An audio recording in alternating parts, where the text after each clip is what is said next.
I used to think that I was a fraud of a female and that if anyone found out this secret that I didn't even understand, that was just the most shameful thing ever. As a kid, Mimi always felt different, and when she turned 12, she realised why. I was sat down in the doctor's office and I was told I had this variation called 17-beta-hydroxysteroid dehydrogenase deficiency.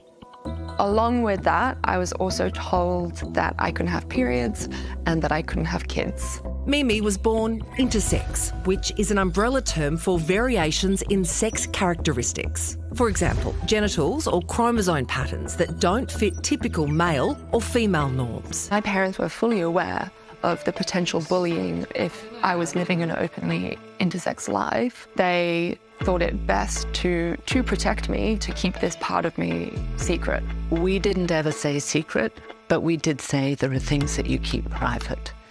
I had no understanding at all that there was anything else but women and men. I mean, that for me was the way the world worked. Mimi is part of roughly 1.7% of the global population born with intersex traits, about the same number of people who have red hair. She says people often confuse the terms sex and gender. Sex refers to biology, while gender is more of a social construct, how we identify and express ourselves to the world. Another big misunderstanding is that intersex children are born with sex characteristics that need to be fixed, and their bodies need to be surgically and hormonally operated on to fit normal stereotypes of what a female and a male body look like. That was what happened 26 years ago when Mimi was born. It was only when she was probably about 8 months old that I saw that she had what I thought was a hernia.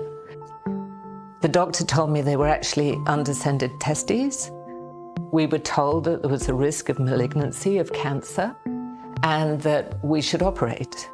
And, you know, it never crossed our mind to query that. I had medical intervention and it was a gonadectomy to remove internal testes. Unfortunately, the surgery I had was one that was not needed when I was so young and unable to consent. It's an international human rights issue that's gaining attention here in Australia. Intersex people have been harmed. Some of the treatments they received did not meet their care needs. There can be a lot of physical and mental scars that can happen from these surgeries. Which is why the ACT government has introduced Australia's first legislation to ban deferrable medical procedures on intersex kids until they're old enough to consent. The focus is on treatments which can be deferred without medical risk and allowing children to be as involved as possible in the treatments they receive. The proposed laws won't ban emergency medical procedures on intersex children. So it does involve a balancing of risks, and in general, most surgery can be deferred until adolescence or adult life.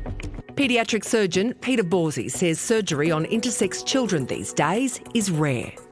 Inappropriate surgery was done to them, and I certainly would be the first person to apologise for that. But I think we've moved on. It's a completely different situation to what it was 25 years ago.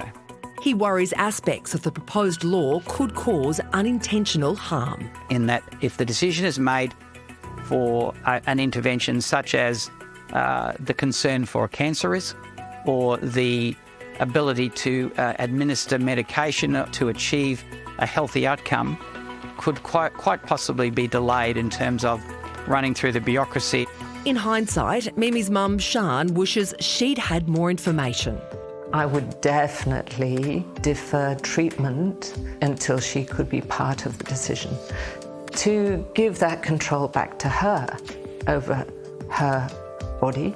And I've got no doubt that any decisions they made was with the best intentions possible and the most love possible. So yes, I'm still against the surgeries that they did, but I understand the decisions that they made in the time that they were in. Would I have had those surgeries later on in life and actually consented to them? Maybe, maybe not. but the important thing is that I'm consenting to them. I'm really proud of her for speaking out. Had I met someone like Mimi when I had a young intersex child, it would have been such a reassurance to know that everything would have been okay. When I look in the mirror, I see me and I see someone I'm proud to be. Pretty extraordinary young woman, Mimi, right? Super impressive. Yeah. Just remarkable, right? Put her in a parliament or something, please. Yeah. But that story makes me think of how far we've come in our understanding of gender, but also in our understanding of children's agency and giving kids the right to decide what happens to their bodies. Yeah.